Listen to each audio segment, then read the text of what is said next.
Warwick's dad's officially blacklisting HBS due to its allegiance to Marxism, hostile treatment of conservatives, and blatant censorship. I do not and will never support social justice, aka communism. Oh, you fucking treasure. Let's see. Mention they should focus on optimizing the games, dedicating to trannies in the character creation menus. Touch a class there. West Coast progressives. I mean, they did capitalize trannies, to be fair. Yeah. I mean, yeah, they almost certainly spelled it wrong, but the English language, it's a challenge. Yeah, it's a fluid, moving target that this person has repeatedly missed. Hello, everyone, and welcome back to Press X to Podcast, where you've got a crew that's full of people from COGconnected today. That's right, Sean is trying to sell his house, so we've got myself, I'm Paul, and alongside me, it's James Paley. Hello. And new to the cast, but not new to the site, you've probably heard his voice before, it's Garrett Drake. Good evening, gentlemen. Good evening, indeed. How y'all doing? It's a fine and fabulous Monday evening, I tell you what. I think you mean Wednesday morning, because that's when this cast will come out. Well, excuse me for time traveling. Yeah, I was going to ask you guys, do you guys talk in the present as in when you're recording, or do you talk in the vein of when this podcast goes live, typically? We're basically incapable of picking one, so okay. We travel back and forth using our location-distributed DeLorean as much as possible. Okay, excellent. James, I have a quick question for you. Are you also living in Canada? I can't remember. I sure am. Oh, excellent. Yeah, you are my brothers up north, truly. I am down in the good old South, here in Atlanta, Georgia, and in the United States here. And I had to ask, is it as beautiful an evening up north as it is here in the South? Oh my, it is gorgeous today. That's wonderful, man. It's, spring is officially upon us. I can't breathe through my nose, which is really unfortunate. But besides that, the warm weather, I got to tell you, it's very welcoming here. Is it still cold up with you guys? Because I've never been to Canada. I've been dying to visit for most of my life, but I've yet to have the opportunity. No, we've been rolling with, I guess Fahrenheit, it would be about the mid-70s today, James? I will guess so, because I do not understand Fahrenheit. Slightly above room temperature. Oh, yeah. That is T-shirt and shorts, man. My kind of temperature right there. That's perfect. You're down in the Hotlanta region, are you not, Garrett? I am. It's weird. Atlanta has a mind of its own when it comes to the weather. You really never know what it's going to be. It'll jump from the 80s down to the 40s, and then it'll be a beautiful day like the 70s like it was today, and tomorrow it'll probably snow. So you never know what you're really going to get with Atlanta. But today it was just wonderful. I'm kind of like an amphibian in that way, too. If it's right in the mid-70s, I feel like I'm under a heating lamp, and it's perfect for my lizard-like skin. So I invite it at all times. I look forward to discussing this more in person at some future date. As do I, man. I got to tell you guys, I know this is a little premature. We're obviously going to get into it on this episode, but I'm so thrilled to hang out with you guys at E3, man. Especially you, Paul. You and I have never met face-to-face yet. I'm sure we'll get a nice, good hug in. Oh, yeah. Maybe in a smooch or two by the end of the week. I'm looking forward to that. And James, I'm looking forward to us reuniting. I often reflect on our time together at, we saw, what was it? The girl with the whip. Remind me of the title of the game. I already forgot. Bloodstained. Yeah, we went to Bloodstained together and played that other little indie game where we were like it was like Tron mixed with FIFA or something. Laser League. That's what it was. I fondly remember those days. I look forward to making more of them with you. Oh yeah. Laser League actually comes out for real this week. Oh man, perfect timing to mention it. Finally. If only there was a place where we could talk about games. Yeah. If only. One day there will be such a place. We may have to travel in time to get there. Well, thankfully, we have the location displaced DeLorean. Well, let's move to Wednesday, May the 9th, 2018, where it's time for episode 16 of Press X the Podcast. Have you guys been playing any games? Well, I did do a whole bunch of Donkey Kong Country Tropical Freeze for the Nintendo Switch, so that was pretty dope. Did you roleplay as Jack Nicholson the entire time, or just part of it? Like 30% at best, honestly. And is it worth the upgrade from the Wii U version?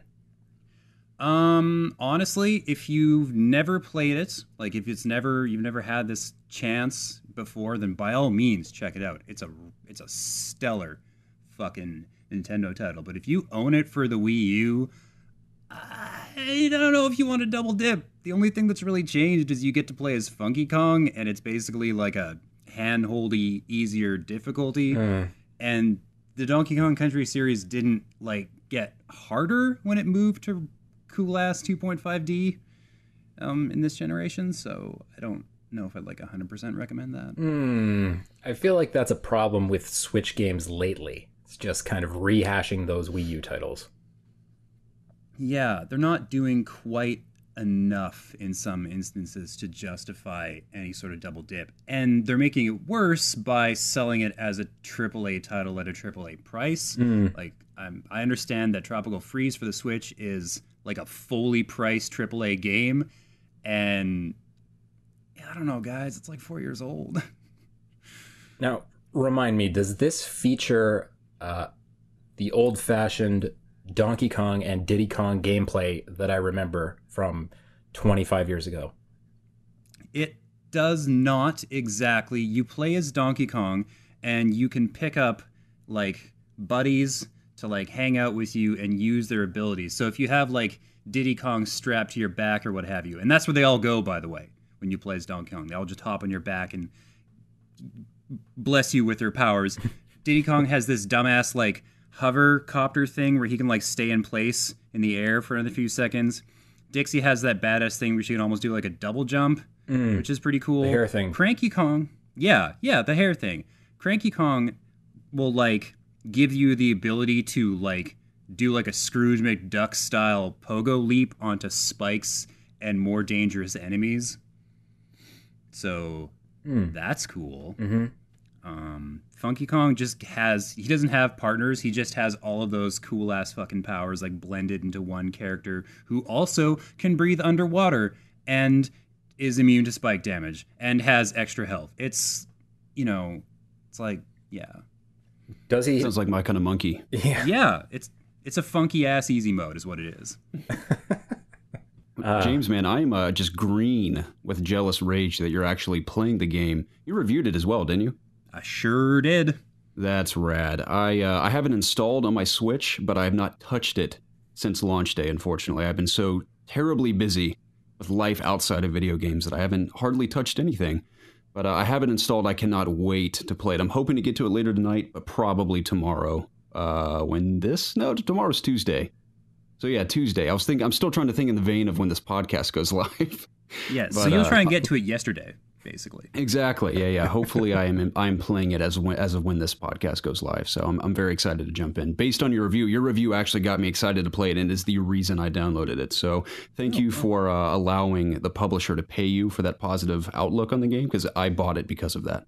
Oh yeah. I'm gonna use that money to buy a boat. Right. Like we all do with all those paid reviews.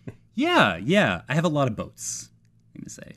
The harbor is full. I imagine your audience is intelligent enough to know we're very much joking when we say that. Some people will undoubtedly take it seriously. It will be a delightful acid test to see who does and does not understand that. I'm excited to see it. Everyone knows we only have a single boat each. That's really all you need, one large yacht. Yeah. Well, Sean has two houses now, so the cat's out of the bag now. I mean, everyone knows. But he got out of the journalism biz. That's when his second house showed up. So, right. Yeah. So, you didn't play any games, Garrett? Well, that's sort of a lie. I dabbled in Hogwarts Mystery, believe it or not. Really? And I was absolutely heartbroken when I discovered that the developers had created a game that practically prevents you from playing it when you get about half an hour into it. I was just devastated because I love Harry Potter, grew up playing all the Harry Potter games, and I've always dreamed. I mean, me and my buddies have fantasized and speculated on the possibility of a AAA deep RPG Harry Potter-like experience where you create your character, you go to Hogwarts, you take your classes, you level up, you can play Quidditch, blah, blah, blah, blah, blah. I'm not going to go on a rant, don't worry. I fantasize about this for at least a decade. But upon jumping into the game, even though it was a dinky little mobile game, I was obviously excited for it. And I get to the little bit where it's like, you need more energy, sir. And I had to hash out $5 for more, and obviously I'm not going to do that. So I just stopped playing. So that's the only bit of video game experiences I've had since God of War, which was, I haven't played since the launch day of God of War. So I have not played anything, which is terrible for this podcast. I apologize. It is a tragedy. I do have somewhere to go with your Harry Potter topic. Given unlimited budget, who develops your dream Harry Potter game? Well, this is going to be ridiculous because it'll never happen. Do you want a realistic answer or the dream answer? Oh, I want the dream. Give me the dream. Okay, more than likely CD Projekt Red. Ooh. But realistically, and this will never happen, this has been a joke between my buddies and I, that Rocksteady might do it because they're in house with WB here. I don't know why they'd hand them Harry Potter after Batman, but I'd like to see their take on an RPG after their success with Batman. Get some of that Batman combat in Harry Potter, dude. I think it'd be so sick. Oh yeah. So it's like you get your wand and you get your sorting hat business taken care of, and then your first lesson in your first class is grappling and counterfighting in the pitch darkness, right? Like. Yeah, absolutely. And you're stealthy and you're creeping around Hogwarts and stringing people up by their bootstraps with like weird spells that Rocksteady would have up their sleeve after developing Batman naturally. Yeah. Well, I personally can't wait to see Harry Potter's detective mode. I think that'll be quite something. Oh, certainly. It fits in the realm too, man. It's just a magical spell. You have an excuse for it. You really thought this through. Oh, yeah, absolutely. I could go on for ages, but I'll just leave it at that. I was very disappointed with Hogwarts Mystery. I mean, I wouldn't have been as disappointed had it been just a decent little mobile game and it hadn't begged me for my money 30 minutes into it. But aside from that, that's all I've played. Very, very upsetting. But you did play God of War on launch day. I did, yes. I won't go on a tangent about that. I know you guys talked about it a lot last episode, but I also adore the game. I did the walkthrough for the YouTube channel, which I was very grateful to do. It was quite a good time playing through it. It was weird because I've never actually done a solo walkthrough through an entire game like that in my entire life. So it was a bit weird because it was challenging in the sense that obviously it's a very narrative heavy game with a ton of dialogue throughout. So there were constantly times where I just felt like I had to be silent because even just the small quips between Kratos and Atreus throughout the entire game, or even bits from Ymir where he's just spilling lore upon lore to you from start to finish throughout the game once you meet him. I'm not going to throw out any spoilers, no one worry, but love the game, and I want to get back to it. I haven't dabbled in hardly any of the side stuff, which really sucks. I'm well aware of what's in the game because all my buddies are gushing about it, and I've heard you guys talk about it as well. But yeah, I haven't played since launch day, but yeah, I'm in the same boat with everyone. Love God of War. I really love what they've done with the mythology, moving into the Norse realm. I thought they did a great job throwing Kratos into a situation that he's totally unprepared for and knows nothing about, and having him need to rely on somebody else instead of just himself. Classic fish out of water story, but they did a fantastic job with it. Oh yeah. Yeah, I'm very glad to see that studio or our Sony Santa Monica and Cory Barlog especially are getting all the praise and appreciation that they deserve for that. Just slaving over it for 5 years, and to see it pay off for them, I imagine, is a feeling unlike any other as a game developer. So that's really cool.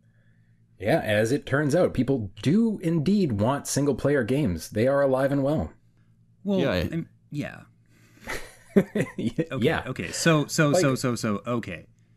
From my personal perspective, it seems like single-player games have always had a certain following, and that the people who tend to say that they're on their way out basically see another multiplayer game, like yet another one, succeeding massively and generating all of this like revenue and, just blowing up that way. And they're like, well, obviously this means that single-player games can't fucking be a thing anymore.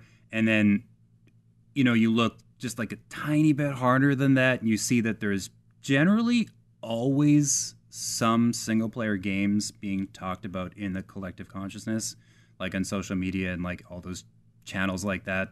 Like, even if it's not from a AAA developer, there's a lot of really stellar single-player experiences that I can draw on just from the last couple of years.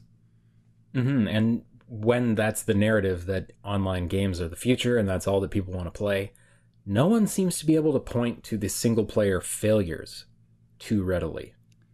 Except Mass Effect Andromeda, because, reasons. Well, because it was really big, and they, the phrase about them falling harder when they're very large, right? It's more grimly satisfying to watch a huge, ambitious project like that just whiff so badly and tumble down the fucking stairs, Fortunately, that's not the case with God of War. That's basically all I've been playing. And I think I'm a bit too far for to really talk about what's going on, because I think we're in the spoiler zone still.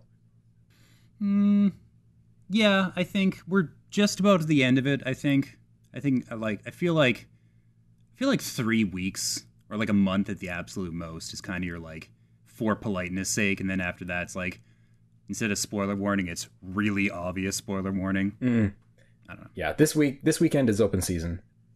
Oh, for sure. Agreed. Did anybody see? This is totally off topic. Did anybody else see Infinity War?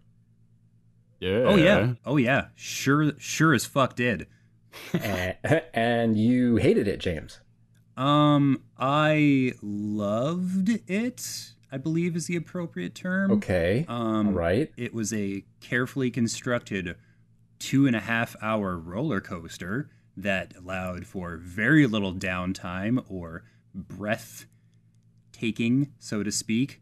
So just generally spent the whole ride fucking on the edge of my seat. There was applause at a couple of different points in the theater that I went to go see it. People were like clapping and cheering and losing their shit over certain scenes, which was nice to be a part of.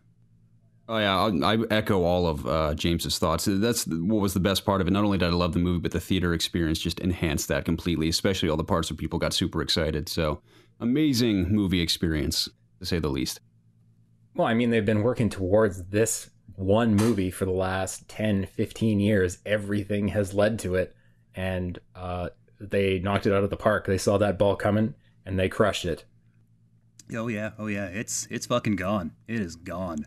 I think it's going to be kind of difficult to maintain anything resembling that momentum for the follow-up film, and it's going to make everything that comes out between those two movies feel kind of tepid.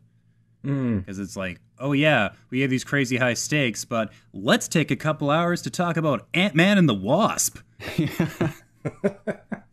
Yeah. I'm excited for that movie, though. I love the latest trailer that came out for it. I did think the trailer was pretty good. More so than that, looking forward to Deadpool. Oh, absolutely. Oh, fuck yes. Good old Van City Reynolds. Our city mate, James? City mate. We'll go with that. You know what? I'm willing to nominate him as the city's official spokesperson. He can speak for us collectively and is fine. What are the odds he becomes mayor? Slim, but I hold out hope. I really think he could put in a good showing as kind of a, Mike Hagar kind of influence on the city. Oh, yeah. You know what I mean? Yeah. Do you think that would require him to do the Mike Hagar outfit? Like, to get the full effect? What was it like? Suspenders, crazy biceps, white t-shirt, just like a fucking like a handlebar mustache, and it's like, guess what, Vancouver problems, I'm gonna beat the shit out of you and everybody's gonna watch. I'd be lying if I said I didn't want that. Well, I mean, if Ryan Reynolds can't do it, then he can't be mayor. Simple as that. One simple requirement, that's all he's gonna need, actually. Do you guys want to talk about some news? I would love to. Yes, please. Please indeed. There's not very much. It turns out in the last, even 2 weeks, when I went back, there's not a whole lot going on in the gaming industry. But in a nod to Sean, who's not here, there was some news about nerds being angry. Do tell. Well, I don't know if you guys knew this or not, but people get pretty upset about things they kind of don't know anything about. What? Yeah. So, in BattleTech, there is a preferred pronouns option, and having a third option on the list underneath him and her has riled some people. Let's say that. Oh, really? Mm-hmm. It sounds like something I've never heard of happening before, ever. So I'm very intrigued to discuss this because it's quite a big news story to me. Honestly, it's unprecedented. Yeah. I mean, surely nothing like this has happened. Not even to like Pillars of Eternity or anything like that. Just to name a random non-related example. Yeah, so there are some extremely funny Twitter exchanges where people are comparing this singular menu option item that does nothing in the game except change what the pronoun of a character, which pronoun a character has. They're comparing it to communism and such. It's slightly ridiculous. Now bring me up to speed here. Is BattleTech an RPG? Because I'm totally unfamiliar.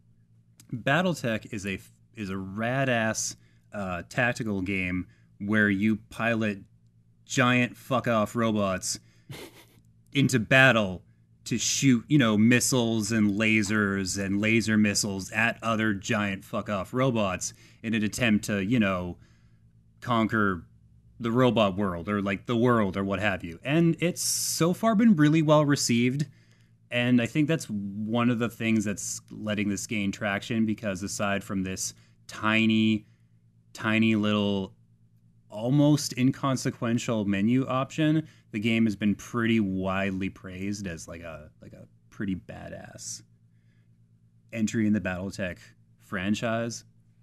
That sounds like communism to me. Yeah. I gotta agree with you, Paul. I'm just totally taken aback by this. This is ridiculous. So it's out of control, honestly. I see a lot of parallels to the reign of Stalin, in fact. Shades of it, at least, yeah. Yeah. I mean, first we're letting people assign appropriate pronouns in RPGs. Next, you know what comes immediately after that? Probably next week.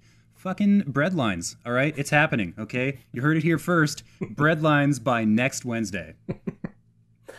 Is the bread BattleTech branded? Sadly, no.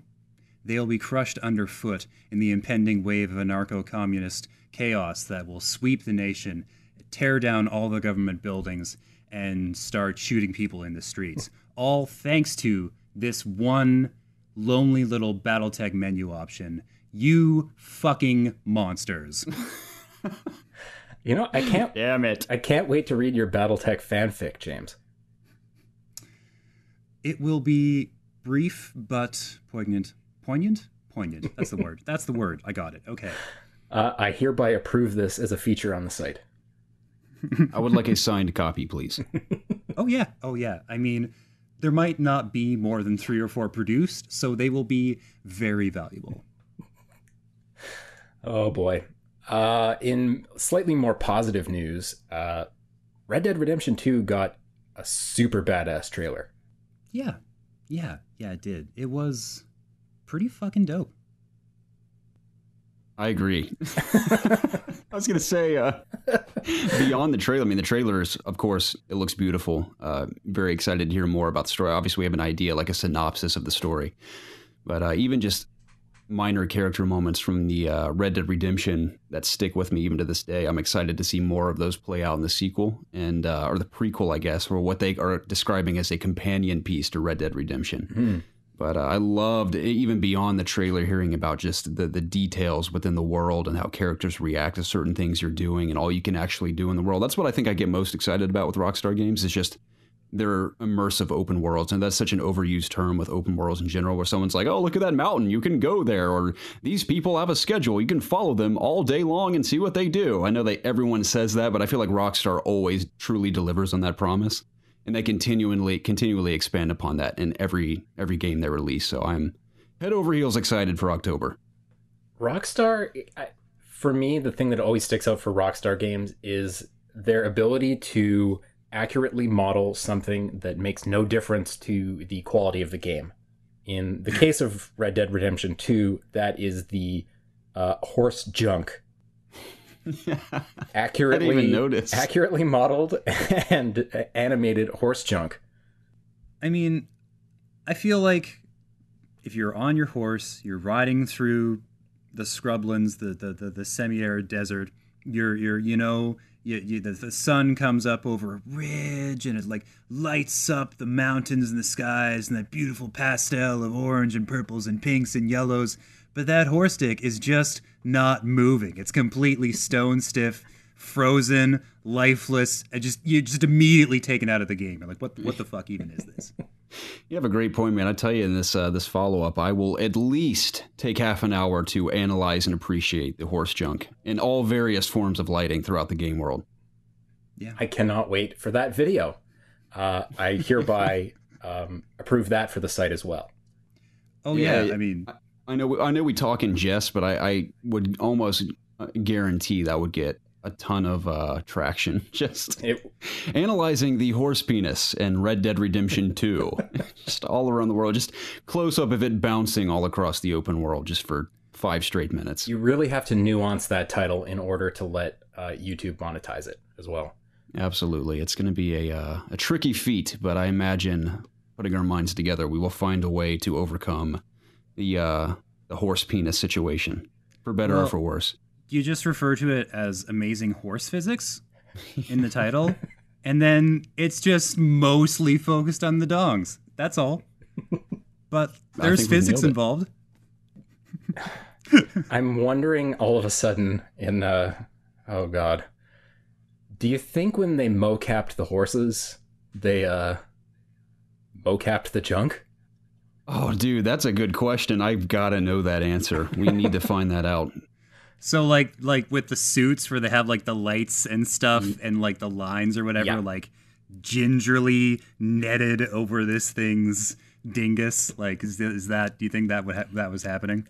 If there's one question I need answered this June at the Electronic Triple, it is this question. Yeah, I will not rest until I find a Rockstar rep willing to talk about it. Well, you see, Paul, where we typically place 6 dots on a character model's face, we placed approximately 576 on the horse penis to accurately capture every texture, every bounce, every wobble. Had to be perfect. Some guy, there's some team of people who had to slave away for days and weeks to make sure this thing was just perfect.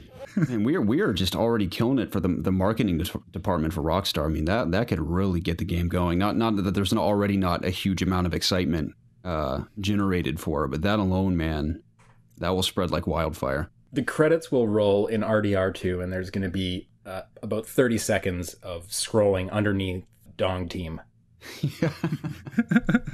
And believe you me, I will not button through that. I will honor every single one of those men and women. Yeah. I'll never forget my time, the 3 years I spent working on the grass in Grand Theft Auto 5 for Rockstar Games. It was a time in my life I greatly cherished and appreciated as a game developer. But I got to tell you, my most brilliant moment in all of my career, what will be my legacy, are the 8 years I spent designing a 15-inch long stallion penis for Red Dead Redemption 2. That will be my legacy as a game developer. That's bound to be in a studio diary at some point. Hey. Not to interrupt this incredible discussion about the horse dong, but a Twitter thing just popped up this moment, or like half an hour ago, that Nintendo is launching their online service for realsies this September. Ooh. Really? Yeah. That is happening. They got a little blurb about online play. They've got 20 NES games with added online play for the first time ever, and more games added regularly. Save data cloud backup. Holy fuck, Nintendo. Welcome to 2008. It's so good to have you. Yeah, that's pretty huge. Wow. It would do great. It's so good and so so long in coming. Thanks, guys. Thanks for finally doing this. It's quite depressing that my first thought when you said Nintendo's launching their online service was, does it do anything? And the answer apparently seems to be yes. Yeah, I mean, at the very least, it has to do what everybody else's online service has been doing for the last decade, and maybe even a little bit more. Just that little Nintendo extra. Yeah, like a little, maybe, for example, the classic NES games feature that they advertise, you can play them anytime, anywhere. Enjoying a selection of NES games is added online play for the first time ever as part of your paid Switch Online membership. Holy shit, you guys. Look at you stumbling into the 21st century. There will be Zelda, Mario 3, the Dr. Mario, the Fighting Balloons, the Mario Brothers, the Tennis, the Donkey Konkies, the Super Mario Brothers, the Climbers of Ice, and Soccer. Well, I mean, I guess that covers the bases, more or less. I mean, to be fair, that's only 10 titles, and they said 20, so, like, I said Mario, like, 2 or 3 times. That's, like, 3 different games. There's the arcade Mario Brothers, like, the one where they look all fucked, and they just jump around that single screen and, like, bop enemies from underneath and do that whole thing. And then there's Mario 3, the good one, and then Super Mario Brothers, the, like, I guess, kind of also good, if we're, being forced to classify it in some fashion. Well, clearly the online components to all these games count as their own game, so those 10 are 20. God damn it, Paul, you're right. I had not even thought of that. They've rooked us once again. Introduce 10 games and call them 20. Does it say anywhere if you still have to use your phone to talk to your friends? Holy shit, that's an amazing point. I have to find that out right now. That is crazy, crazy important. Oh, damn it, it's still the smartphone app. Son of a bitch. Oh, well, my excitement has dwindled very quickly. Yeah, like, okay, so basically, in order to, like, do this thing, like, I remember with Splatoon 2 hearing about how, if your phone's screen turns off, you lose your fucking connection. And then it has to be, like, reinitiated.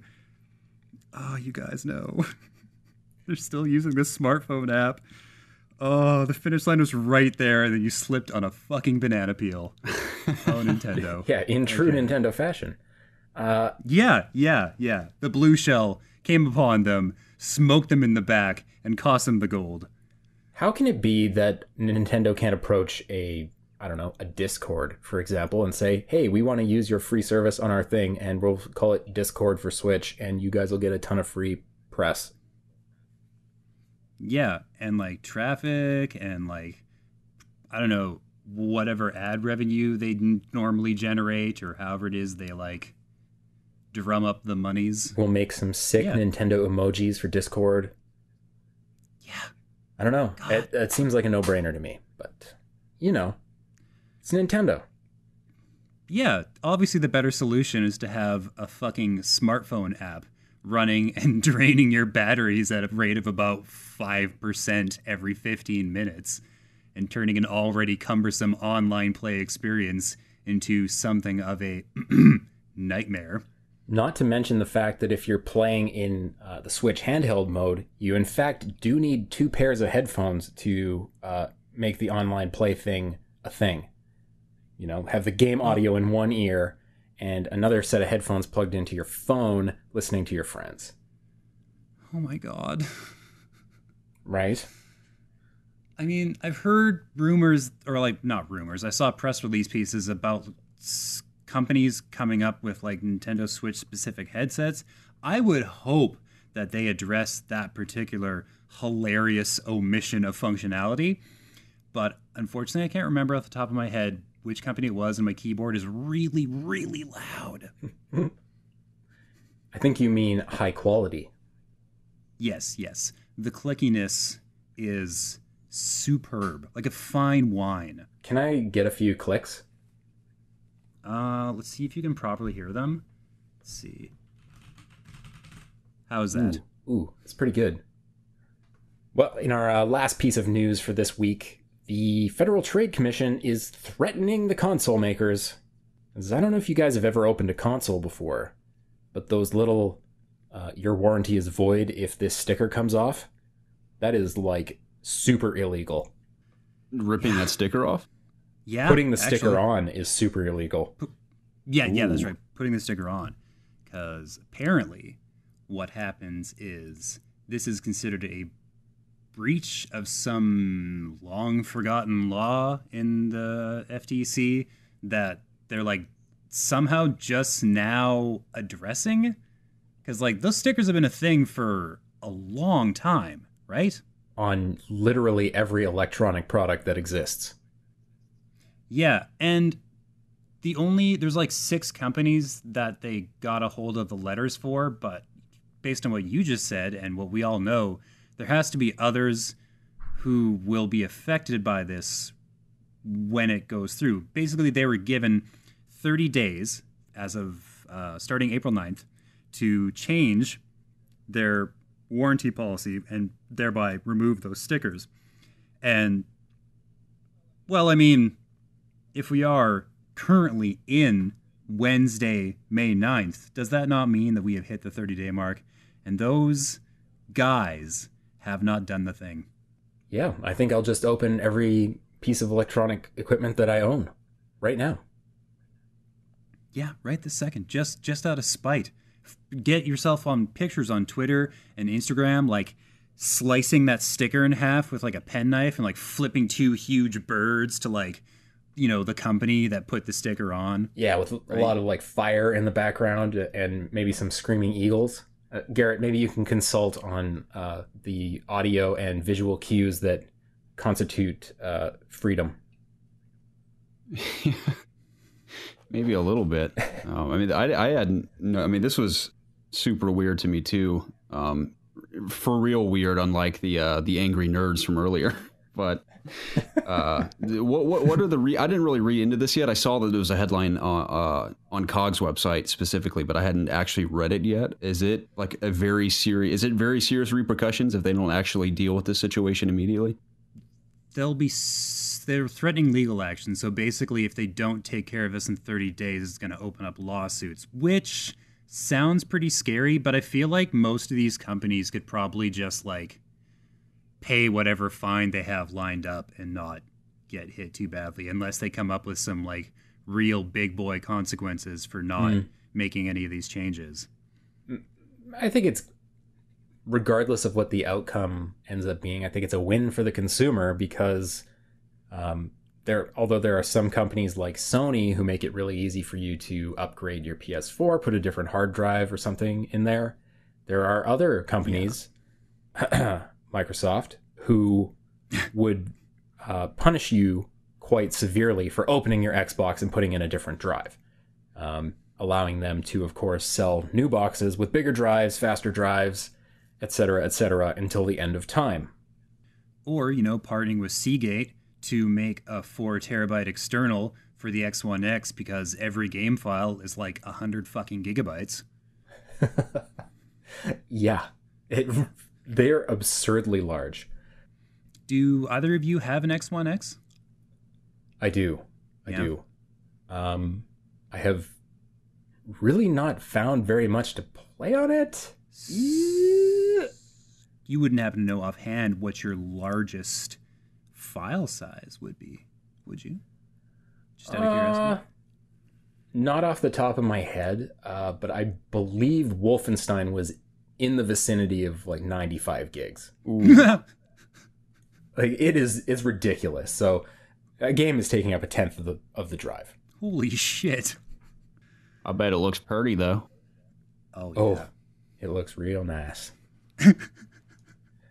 I'm pretty jealous, if I'm being honest, Dad. I wish I had an X. I would gladly receive one if someone was willing to just give me one out of the blue. Like, have this very expensive high-end gaming console. I'd be like, thank you, sir. I appreciate it. But sadly, I cannot afford one for myself at the moment. Granted, all I would do is play Halo on it. But hopefully, we'll talk about E3. Are we talking about E3 this podcast? Is that later down the road? You know what? 'Cause I don't want to jump ahead. Well, why don't we just talk about E3? I mean, it came up already like 2 minutes in, so why don't we just talk about E3? Okay, because I have very, very high hopes for Microsoft's conference specifically, because I feel like they are truly the underdog in the console space. I mean, that's obvious, but I'm really hoping they bring the big guns this year. Now, when I say the big guns, I'm hoping something other than just Halo and Gears, which of course are two of their flagship titles, but I'm hoping for something truly magnificent out of them. I know I may be getting my hopes up, but we'll see. I don't know. What do you guys think? I think as much as Gears and Halo are kind of predictable announcements, I think they could still knock it right out of the park if done right. Like they could even just like a really badass cinematic piece, like a cinematic trailer for either one of those games could really resonate with a lot of their core fans and really earn them a lot of goodwill. But, you know, some new shit too, please. You know, why don't we just turn this into the perfect list for this week? I love that idea. Yes. The 10 perfect E3 2018 predictions. Okay. Do you want to do that? Okay. Yes. I'm on board. Let's do this. Should we call Garrett's first notion there a pick number one? I would like that. Am I allowed to make a new actual prediction, or do I need to just stick to my guns with Halo and Gears? You can change your answer if you so desire. Okay, because I have a very real prediction that both of you probably already have up your sleeve to pull out at some point, but I was going to predict that we will see whatever is coming from Rocksteady at E3. I assume Sony's press conference, but I really do think we're going to see something from Rocksteady finally. Yeah, because it's been a little while, hasn't it? It has, and I don't know if you guys have kept an eye on the old Twitter sphere out there, but they've been teasing a whole lot of Batman concept art, and my prediction is that they're just not teasing Batman. What's the word I'm looking for? You know, a lot of movie trailers do this these days. They try to trick audiences so they can't really predict what's coming. I think they may want people to speculate that they may or may not be working on another Batman title. I know they've said in the past that they're done with Batman after Arkham Knight. But I think they may or may not be working on Superman, and that's been a long time rumor, but they're working on something huge, but I do not think it's Batman, even though they've been teasing all that concept art for months now. Yeah, holy shit. What do you think about a Justice League game to tie into Aquaman? I see. Whenever I think about ensemble games like that, I'm like, how would they function? Like, would you play as a singular character and just interact with all the other ones, or would it be Marvel Alliance style where you bounce around between them all? I don't know. You know, what could work really well would be like a facsimile, almost like a facsimile MMO experience. You know how like Dot Hack way back in the day, like kind of reproduced that MMO environment, because in this fashion you could kind of like take various characters through their like arcs, so to speak, in a larger world in a kind of play environment that encourage that sort of experimentation, or just like a huge ass RPG where you can play through all these different like character arcs. Well, I mean, wouldn't be an RPG, it'd be like a butt kicking, actiony, high flying foo-foo kind of thing. But like, I feel like you could definitely make that work with multiple characters. I just feel like we haven't seen a lot of successful examples of it in the past, and so it's hard to believe that it could be done. I don't know. Sure. I could see a thing like they did in The Witcher 3 where you primarily played as Geralt, but there were large sections where you were Ciri.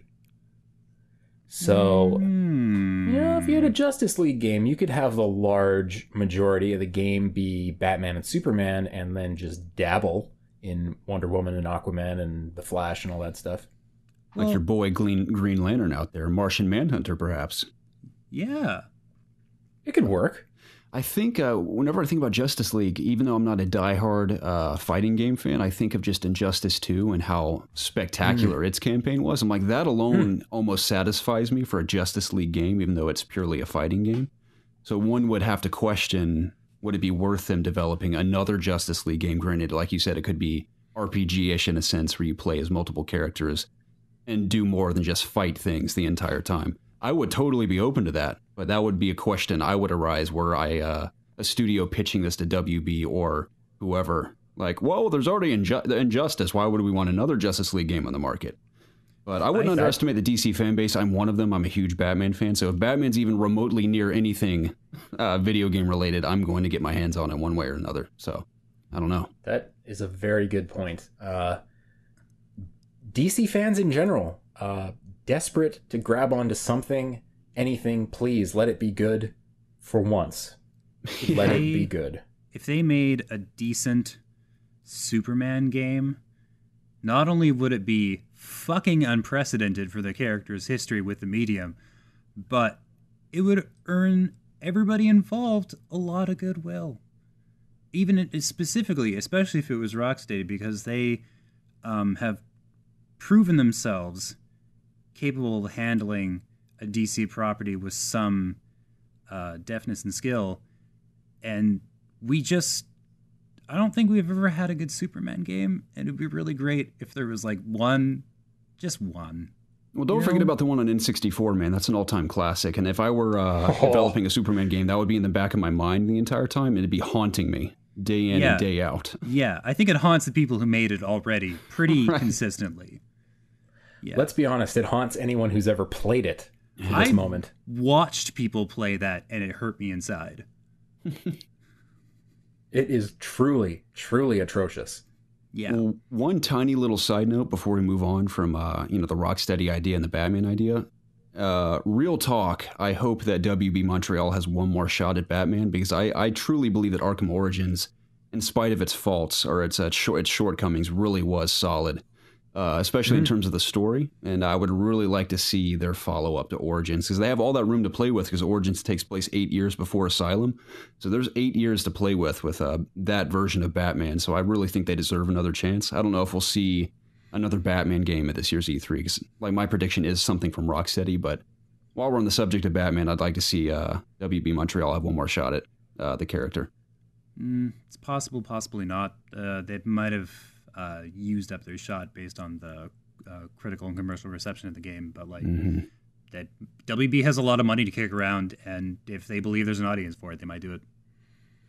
Yeah, I wouldn't be surprised to see them let Batman ride on its own a little bit after the whole Arkham Knight fiasco and Origins before that, but a few years down the line, I could definitely see the Montreal team putting out a new Batman game in the vein of Origins, tackling some of the other villains.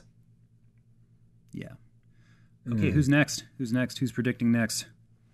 In my mind, we're going counterclockwise, which means you're next, James. Damn. All right. Let's see. I think my next E3 prediction is gonna surely be based on Nintendo. Well, I don't know, because them knocking it out of the fucking park with Switch coverage is pretty much already established as a fact. They've released their schedule, and it is so Smash Brothers heavy. It's basically like the Smash Brothers show with special guests, all the other games that Nintendo is coming out with. I predict that at least one... You know what? No, fuck it. I predict that at least 2 characters they're going to introduce in the roster for Smash for the Switch is going to have a good 60 to 70% of the fan base frothing at the fucking mouth. I think that they're going to release a couple of characters that are going to have everybody so like swollen up with rage that they start bursting like goddamn balloons all over the fucking message boards and the chat forums and all that shit. I think it's going to be hilarious and amazing, and I can't wait to see it. Do you have a notion of what these characters would be? It would be great, because everybody really wants Twintel from ARMS. So what they should do is introduce Springman as the character from ARMS to be in Smash Brothers for the Switch. I feel that people would not approve, to put it lightly. Just a hunch, All right, Springman instead of Twintel. Lock it in. It's coming down the pipe at Nintendo Direct, live from the Treehouse. We will be there to capture the vitriol of the fans in person. Actually, I think that would be really funny to try to talk to Nintendo fans right after the Direct and see how mad they are. Oh my god, could we please? Oh, that would make a fantastic highlight reel. It's got to happen. Let's do that. We'll have to do that for sure. I'm going to go down the Nintendo path as well. I'm going to go a little off the board with the assumption that they have something to talk about that they haven't put on the schedule. And that's something I'm hoping very desperately that it's Animal Crossing. Buddy, you're getting me real excited. Oh boy. Can you imagine high definition Tom Nook? Can you fathom it? I don't know, man. I'm pretty satisfied with Pocket Camp at the moment. I don't think I need one, but I'm open to it. Man, didn't you just talk about how you hated being led into a brick wall in mobile games? Yeah, I dabbled in Pocket Camp, I kid you not, for about 45 seconds and I was out. But Wow. I have a loving history with Animal Crossing on GameCube specifically. So I got to have my Animal Crossing on Switch, man. I'll lose my mind. And I would love to see them completely overhaul Animal Crossing, give it the God of War treatment, throw out the old, bring in the new, give whoever your created character is, give them a son or daughter, give them a quest to go on. And the quest, of course, is to kill Tom Nook because he's a bastard. I'd like to see that. Does that mean that half the cast will be voiced by Christopher Judge? Because I'm 1,000% on board if that's the case. I'm pretty sure Chris Judge is the voice of Tom Nook. Yeah. You know what? Yeah. It's decided here. We're gonna talk to the guys at Nintendo. Say your next Animal Crossing game has to have this guy playing Tom Nook, but not like with words or anything. Just making those wacky noises that Animal Crossing characters make. It'll just be Chris Judge doing it. And the kid who plays Atreus doing Timmy and Tommy. Oh well, I mean, yeah, obviously. Okay. All right. Maybe don't lock that one in specifically, but I wouldn't be surprised to hear them talk about Animal Crossing. Okay. Well, I mean, it'd be great because we already know based on last year's show kind of what they really should bring up this year. You know, your Pokemons, your Metroids, your Smashy Brothers, all that good shit. And I feel like Animal Crossing make a great surprise, guys. It's the last minute of the Nintendo Direct. We'll show you like the Leaf logo or whatever, and then like some sweeping panorama over a like slightly more detailed version of the town, and everybody will like lose most of their minds with like hoarse screaming, and it'll be good. You know, it'll be good. Reggie lets loose with a just ripping guttural "My body is ready." and that's it. He walks off stage and they drop the trailer. Yeah. That could be like the only thing they do. Just a truck load of trailers, and at the very beginning, he goes on like Goku style and like rips his fucking shirt right off his body. It's like, ah! Come on, I would love to see that.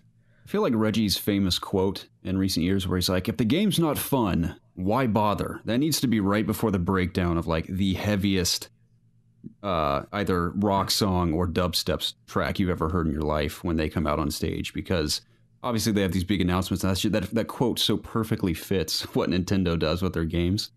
And if they announce Animal Crossing, I hope he says that again, because I love hearing it from him. And Reggie just seems like a great guy. I've yet to meet him, but I would really like to. I think he's probably super personable. Yeah, I'd like to share a cup of coffee with him.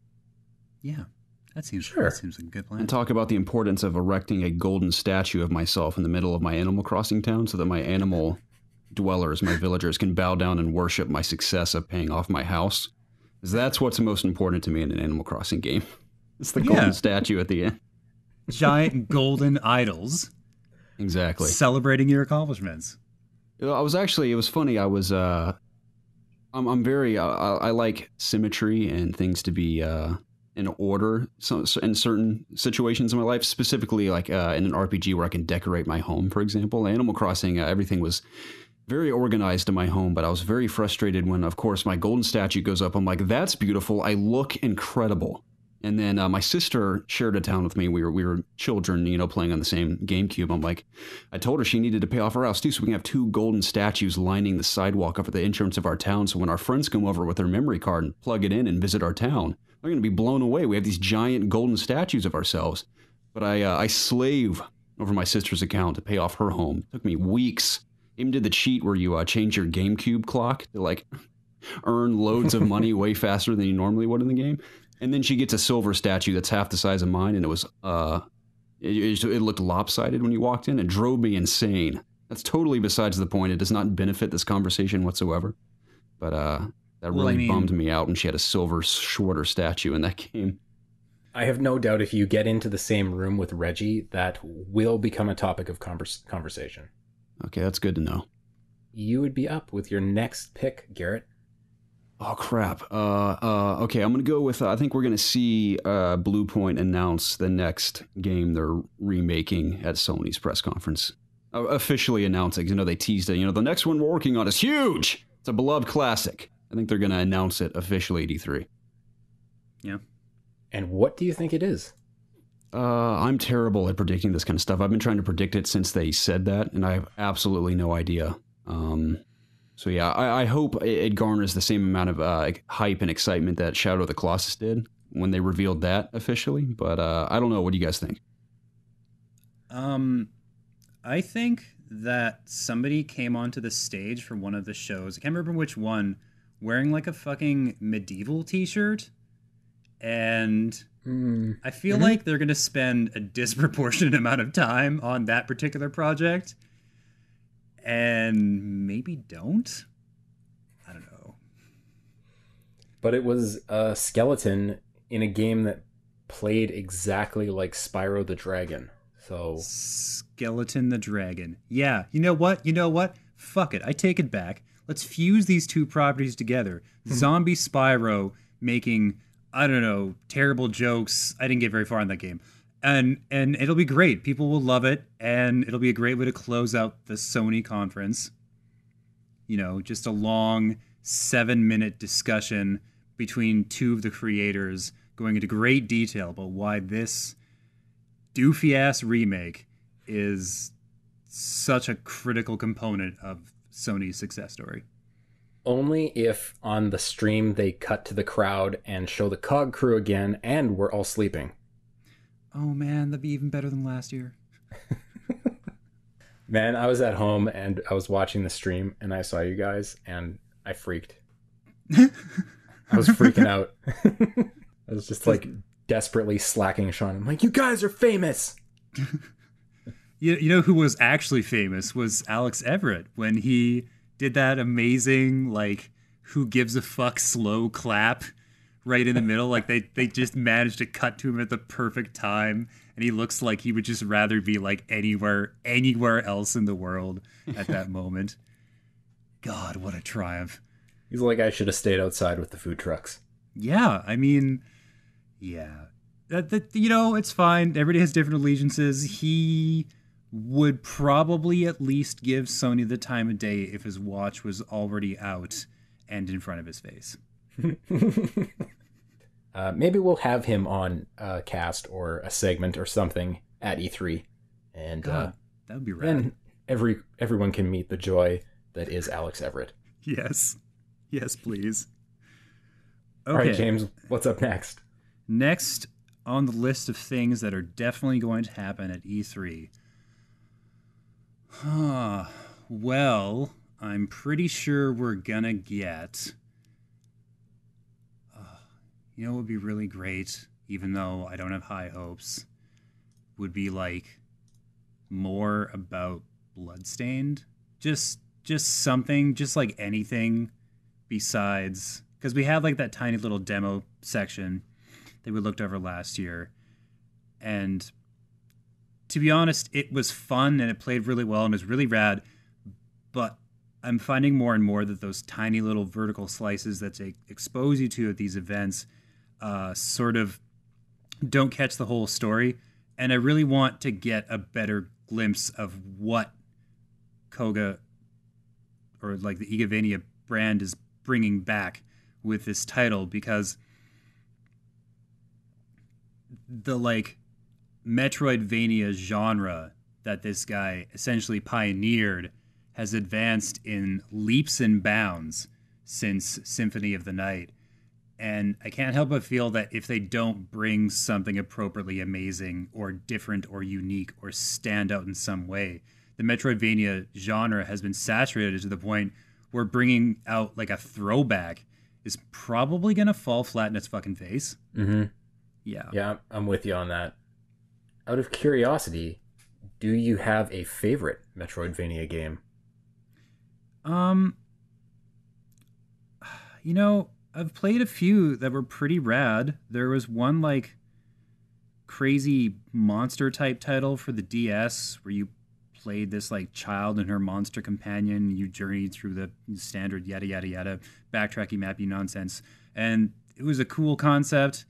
And Hollow Knight is pretty rad, but I still feel a strong allegiance for Symphony of the Night. I mean, maybe mostly because of that amazing legendary opening cutscene where like Dracula's all what is a man? A miserable pile of secrets. And then it's just like the best delivered line in a PlayStation 1 game ever in the history of the console. I mean, really everything was downhill after that. Yeah. But that was like the best of the base formula, and it really, really showed how well polished it already was. But the fact that any successful Metroidvania game after that had to like deviate from that formula somewhat. Yeah, if I'm thinking about recent Metroidvania games, my personal favorite is Guacamelee from Drinkbox. Yes. That game is rad. So good. Ooh, Axiom Verge. That's another really good one. Ooh, that would... that's a good one, yeah. I am going to go ahead and give another pick here. Okay. And this will not be controversial at all. We will see more Death Stranding. And we will see Death Stranding gameplay. Oh, man. That'll be so awesome. I believe you are correct, Paul. I firmly believe in that. I mean, how many years can Kojima string along Norman Reedus, having him believe that he's a visionary without getting some gameplay out there? I'd say it's about 2 years. Yeah, I think to that end, we've pretty much hit that limit, haven't we? Like, this June, he's got to bring the fucking noise, or else, like, we'll probably keep waiting because we love Hideo Kojima so much. But come on, man. I mean, even if it's just a trailer with that clickety-clackety light in it the whole time, I'll probably be happy, because that's maybe Best New Character 2018. But yeah, I'd like to see some gameplay. I'm pretty confident that... Oh, God, I don't know, man. Nothing about that fucking trailer made any sense whatsoever. I watched it again recently, the big 9-minute one from the Game Awards or whatever. It doesn't get any more comprehensible the second or third time you watch it. It, like, because I was watching it with somebody who doesn't play a ton of video games, so I'm trying to, like, explain to this person, was like, you know, okay, this is what's happening here, and this... You know, the this is all in-game footage allegedly, and but then it comes time to like this dissect the story beats, and it's like, oh yeah, Norman Reedus has like a baby with him that is made of goop, and then it's like inside him he's pregnant with a space baby. Norman Reedus is pregnant with a space baby, and that could be like the whole fucking plot. Like it could just be like this. Lone wolf and cub type story where Norman Reedus has to like take this space baby inside of his stomach or brain or or hands or all three or whatever on this epic quest to survive scary oil planet, and that'd be fine, you know. I think that's way more plausible than what the actual story will be. Yeah, undoubtedly. It'll that trailer, like you said, I've tried to analyze it myself, and it's like I've seen it so many times that I'm frustrated now when I try to analyze it because it just makes no sense. But in Kojima-like fashion, I am no less intrigued than I was with anything else he's released before. So I hope you're right, Paul. I hope we do see it in action finally. All right, who's next? I guess that would be Garrett. Cool. You'll have to excuse me. My fanboy tends to show when I make predictions about E3. I tend to lean towards Sony. So in the vein of Microsoft, which I have the highest hopes for, I first have to ask you guys, do you believe in the rumors that Playground is working on the next Fable?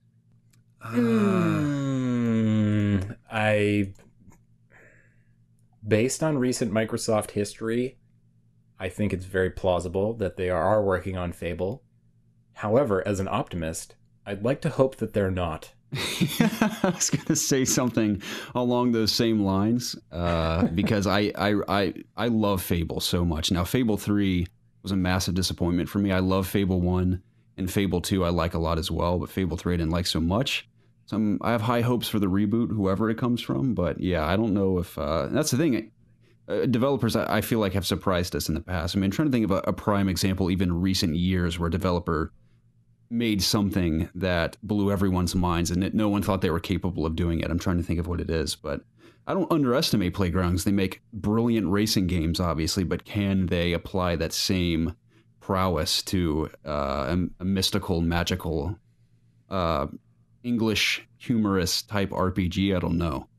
So, but I don't underestimate them because I imagine they're all very talented people there. But if the rumors are true, I think regardless of whoever's developing it, I think Microsoft is so desperate for exclusives right now that they will tease the game, even if it is just a title that appears with like magical music and a voice over an elf dancing through a forest with fairies or something, and it just says Fable or whatever they decide to title the game. I think my favorite title for reboots, I know it's so generic, it's just where they call it the original title again.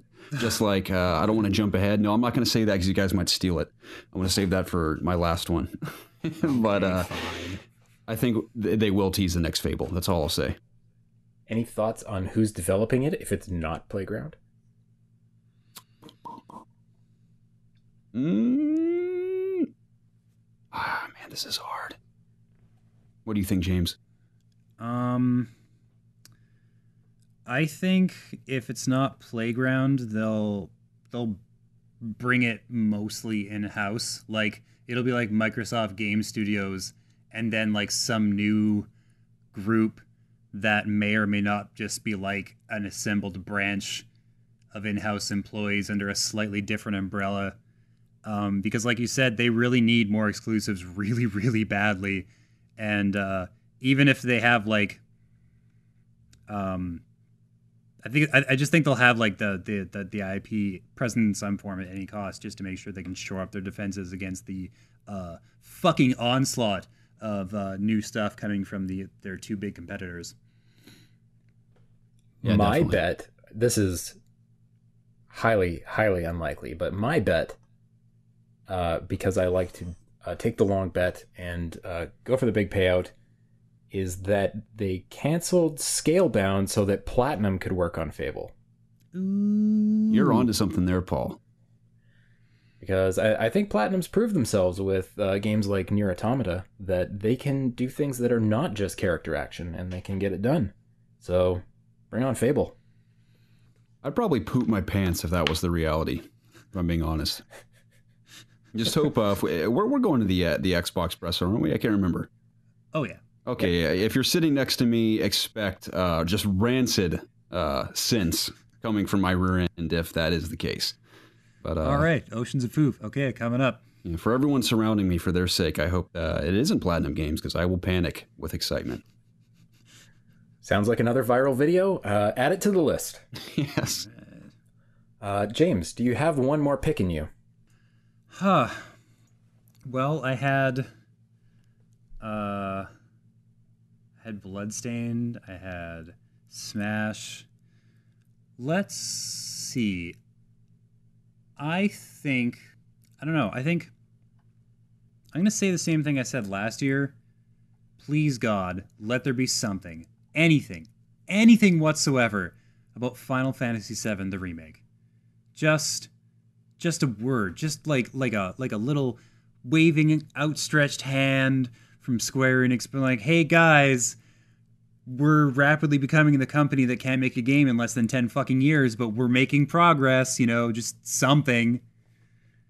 So, like, James, I don't know how reputable this information is because I don't know where it came from, but it was a couple weeks ago.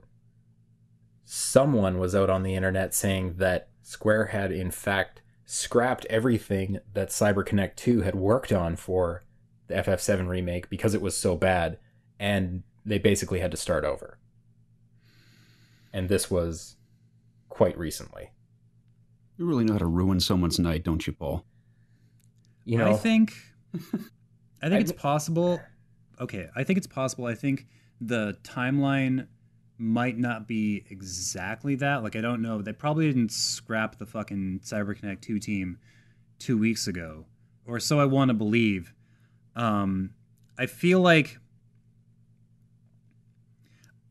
Square Enix wouldn't have waited that long to tank the project if that was the case and like start over, because like when it became clear that Final Fantasy 14 had shit the bed, they were pretty quick about being like, "Oh, okay, we're gonna fire most of you and start over again." And they didn't waste a lot of time doing it. That's true. Although, again, for their single player epics or whatever, it's been a long, tortuous, agonizing process. Like every fucking time, like Final Fantasy 15 was in development in one form or another for like a decade, and I feel like Kingdom Hearts 3 is gonna be the same way. I think what they need to do is like purge a lot of the entire Final Fantasy team, just generally. Never mind the 15 guys or the 7 guys or whatever. Like, I think a lot of these guys have to get just like kicked the fuck out of the door because there's everything they do is so tainted with bloat and just this dragging endless timeline that like they're literally not going to be able to survive in a commercial environment where we kind of expect results in like a couple of years, It's possible that this remake is getting out of hand because Tetsuya Nomura is so thinly stretched. The guy is clearly focused on Kingdom Hearts 3.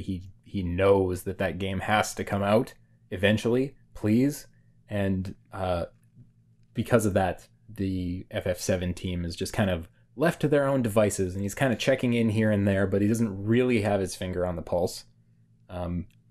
I could see that being the case. I desperately hope that it's not. I think it's probably worse than that because we've seen a little bit of Kingdom Hearts 3, have we not? Like a little bit of like gameplay footage and stuff. Yeah, what they've called gameplay, I think. Yeah, correct me if I'm wrong, but it looked real similar to the previous 2 titles. Like they basically just gave it like, oh, here's some more pixels and like a couple more frames per second, and it's like practically just an upscaled screenshot from Kingdom Hearts 2. And it's like, guys, you've had fucking years to work on this. What on earth are you doing? Yeah, it looked basically the same as Kingdom Hearts 2.8 plus Turbo Redux, or whatever the last one was called. The Ultra EX Arcade Edition. Yeah, I know. Yeah, that one. So you think that they will talk about the remake? I hope they say like a single fucking thing about, you know what, either one of those 2 games. Just give us something to indicate that the entire team hasn't like died of an overdose and you're just like scrambling to come up with excuses or like Weekend at Bernie's your way through the entire fucking development staff. Give us something. Yeah, I'm on board with that. Yeah, please. Although, maybe they're making a Weekend at Bernie's game. Hey, yeah, there we go. Maybe that's just a brand new title. Maybe like true to life. Have one of their like long deceased developers like on weird puppet strings with like a broken fucking broom handle pushing his head back and forth so it looks like he's moving in time to some fun bouncy beach music. That sounds like a recipe for bad escort missions and stealth mechanics. And WarioWare style minigames, clearly. I think we're onto something, guys. Yeah. I'm going to cut this section out of the podcast so that we don't give away our ideas. Yeah. We'll send all this solid gold to the respective developers and be like, listen, scrap your shit, start in these projects. Billions of dollars are coming your way. Well, I'm ready to give my last pick here, and this one's a Bethesda pick. Because I think this was meant to happen last year. Because if you recall the Bethesda press event last year, it was all star themed. There was lots of stars and comets and twinkling going on. And it is heavily, heavily rumored, and they have trademarked this, in fact, that Bethesda Game Studios' next game is called Starfield. So I predict that it will be revealed at this E3, and I predict it will come out this fall, and third, I predict that it will have timed exclusivity on the PS4. You're a monster, Paul. And I mean that in the best way possible. Because your predictions are all on the money, and that one feels very reasonable to me. And let me tell you why it's got... I put the PS4 exclusivity in there. Because they delayed Days Gone. If Days Gone isn't coming this fall, they must have something to fill that void. Spider-Man's coming out in September, so if there's something coming out in November that would cannibalize Days Gone, maybe it's Starfield. And maybe they got exclusivity. Yeah, maybe. Or it's like that Ghost of Tsushima one that we saw, like the tiniest bit of footage of last year. Do you think that's close enough, though? I kind of think that'll be next year. I'm in that boat as well. Yeah, maybe. Yeah. We might get some, like, gameplay, and then they'll, like, drop it in, like, I don't know, like, some early month in 2019. Depending on, like, how ambitious or insane of a project this is. Because, like, we didn't see, like, anything of the fucking gameplay, did we? Like, it was just, hey, so there's some cool-ass Japanese old-timey fucking visuals and mechanics at work here. It's going to be really great, but, like, that's it. There's no idea of, like, what specific kind of game this is going to be. Yeah, I really hope that it's awesome as hell and not just more realistic Sly Cooper with samurais. Are you suggesting that would not be awesome as hell? I mean, it would be awesome, but it's not what I want out of a game called Ghosts of Tsushima. Yeah, also, could we just do a Sly Cooper game with samurai suits and, like, grit? We do that, right? Just maybe slip it in sometime next summer, yeah? Yeah, okay. Okay. Maybe that's the next Sony overhaul? Yeah. Sly Cooper? Yeah. They scrapped Medieval. They realized at the 11th hour that was completely fucking stupid. And then they brought in the Sly Cooper instead. And we're gonna beef him up, give him that 4K treatment. With a samurai suit.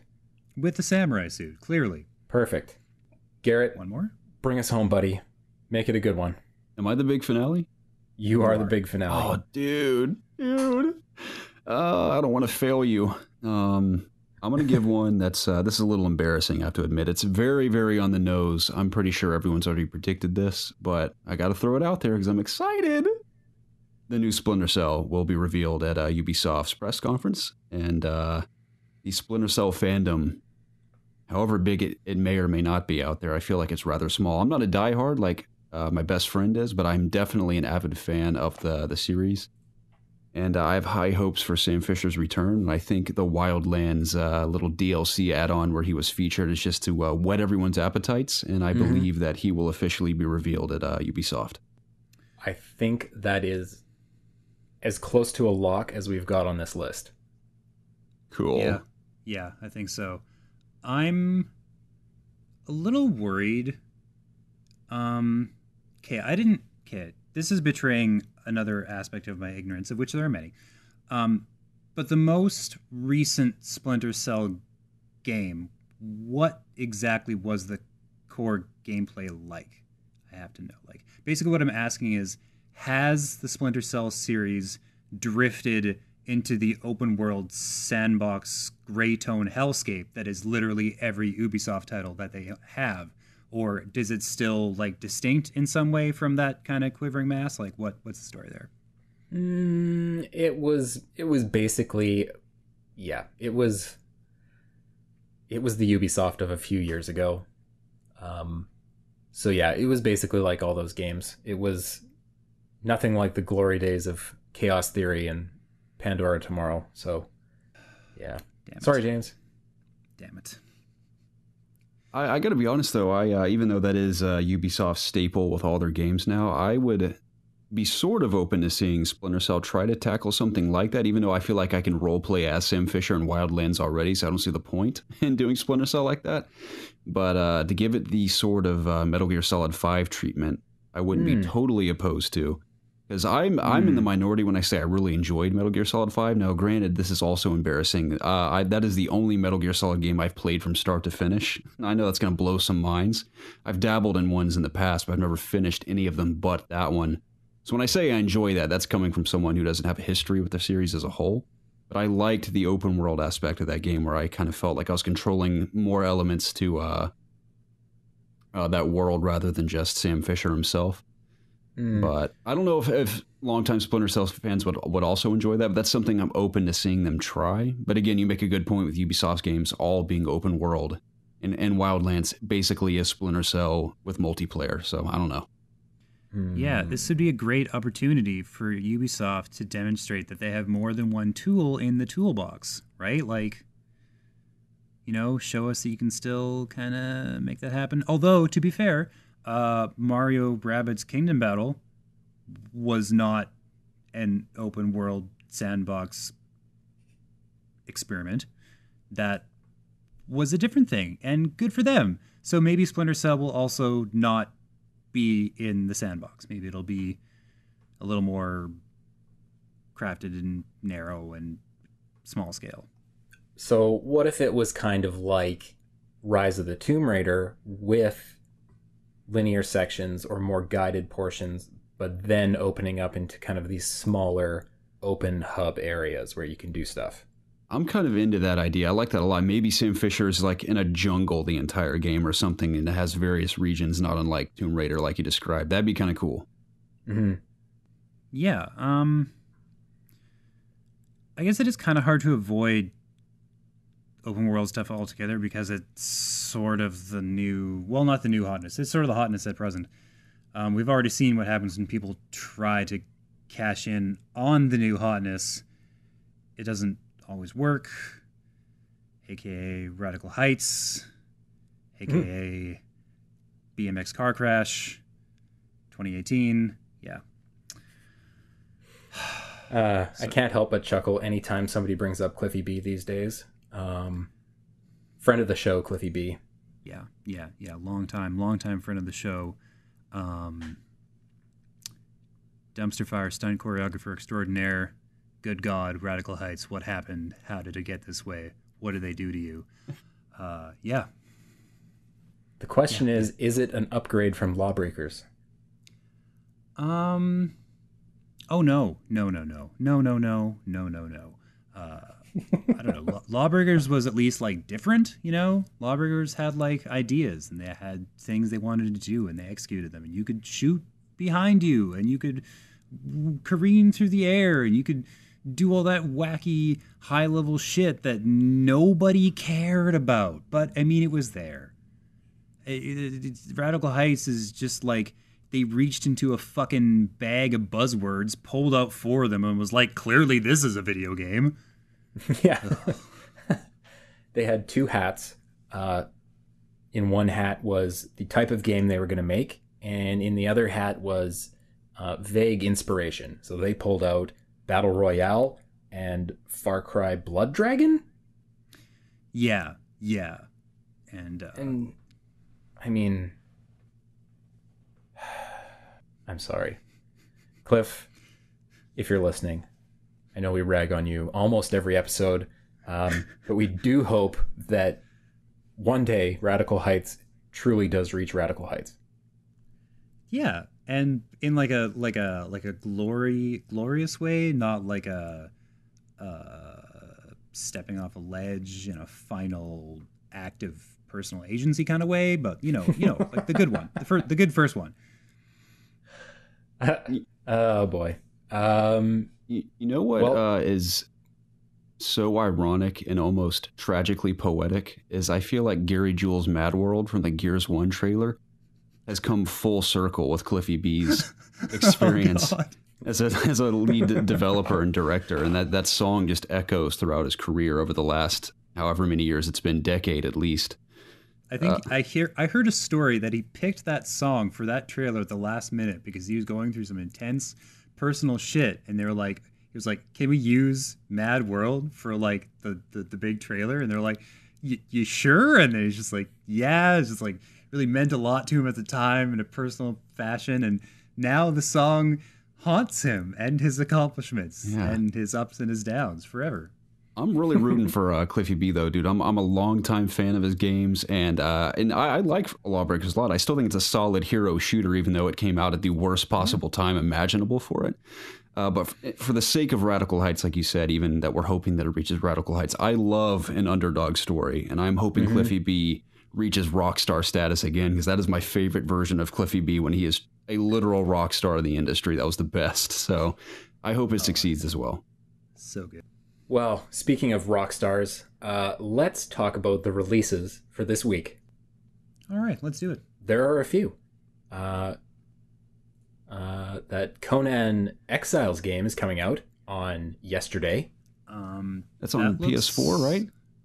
Yeah, it was in PC early access and I think Xbox, and then it's coming to PS4, Xbox, and PC for like full release. And there's like a huge hot load of content coming with it.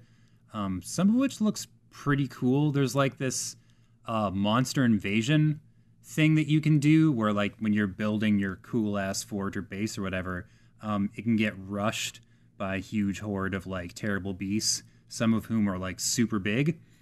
And that sounds like a lot of fun, you know? I mean, sure, it's an MMO and that comes with all the fun, horrible things that MMOs come with, but, you know, it's Conan's world. Like, it's pretty rad. Yeah, being an MMO, that one's not dropping, we don't get codes for that until release date. So you can expect a review eventually, but not immediately. What else do we got? Pillars of Eternity 2? Really? Already? Yeah. I feel like I confirmed that in one form or another, because we saw it, like, playable at E3 last year, right? Man, how many writers must they have on staff to pump out that amount of text in such a short period of time? I'm gonna guess schwackload. Okay, that's the specific unit of measurement. It refers to somewhere between 130 and 185. I definitely just made that up. Yeah, so confirming for all of us, Pillars of Eternity 2 is coming May 8th on PC, Linux, and more. Yeah, shit is happening, man. Good grief. I've heard literally nothing about it since they revealed it. So here's hoping it's good. Yeah, absolutely. Or at least another one of those. I played a demo of it, I think, last year at E3, and I was definitely the wrong person for it because I don't really know much about the series. And I felt really bad because they were so excited about it and just wanted to show me this stuff. And I knew objectively that it was cool, but I barely understood it. And it was just, oh, sorry, guys. Yeah, the Obsidian guys are very friendly as far as teams go when you're doing appointments. Obsidian is one of the friendlier bunches. Yeah. Hey, Tacoma coming out yesterday for PS4. Now that's another one that's one that's been released on PC for like the last year, but I believe there might be a couple of teeny tiny new, slightly different things coming for this version, although I was unable to confirm that actually, so We'll see if it differentiates itself in any significant fashion from the original PC release. I mean, even if it doesn't, it's well worth having a run through for PS4 players. It does some interesting stuff with kind of VR and rewinding through time to find out what's going on. I mean, it's certainly a walking simulator, and it's not very long, and maybe the storytelling's not stupendous, but man, I you were enjoyed selling it. me so hard in this I enjoyed game, it. Paul. It's a solid. I'm waffling between a 6 and a 7. It's good. What else we got? We got the aforementioned Laser League, which actually looks pretty cool. Garrett and I played that one last year. It was pretty baller, I gotta say. It's like Tron, but crammed into a really small space. And you die over and over again in the span of seconds. Just like real life, aka Yes. communism. Perfect. Yes, aka real communist life. Thanks so much, BattleTech. Changing the world one pronoun at a time. Thank you, BattleTech. That's right. Doing the good work. We are really killing this release list this week. And last but not least, there is a Destiny 2 expansion, Warmind. I mean, I fell off the Destiny 2 train really hard. So I don't think I'm going back.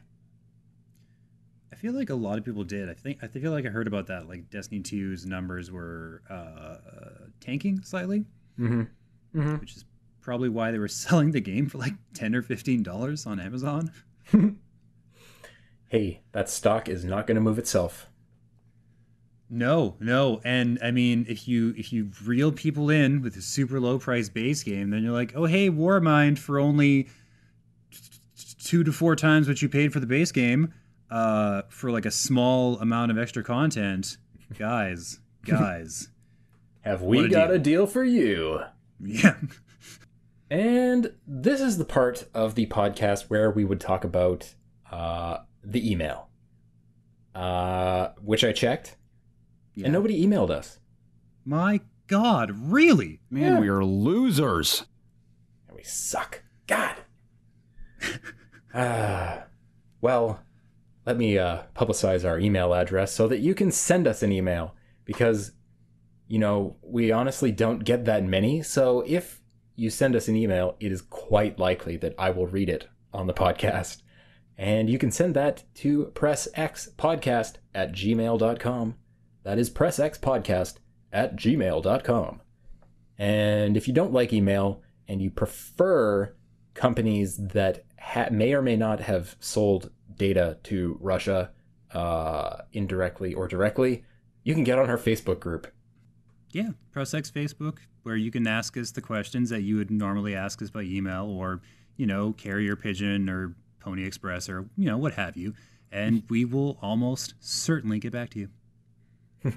At least one of us, or if not one of us, probably someone else who works for the site. So if you have game questions, industry questions, any kind of questions, get at us on that Facebook group. We would love to hear from you. If you're intensely curious about our respective skincare regimens, that is unlikely but possible. Yeah, I'd say that's fair game. Yeah. And on that note, I think that's going to wrap up this episode here on May 7th/9th, 2018. This was nothing short of an honor and a privilege, and I hope one day in this life I can join you both again, or even the core 3 of the Press X podcast crew. A great honor at some point. Thank you for having me. Yeah, man, it was a blast. It was super fun. It was a true treat to have you on, Garrett.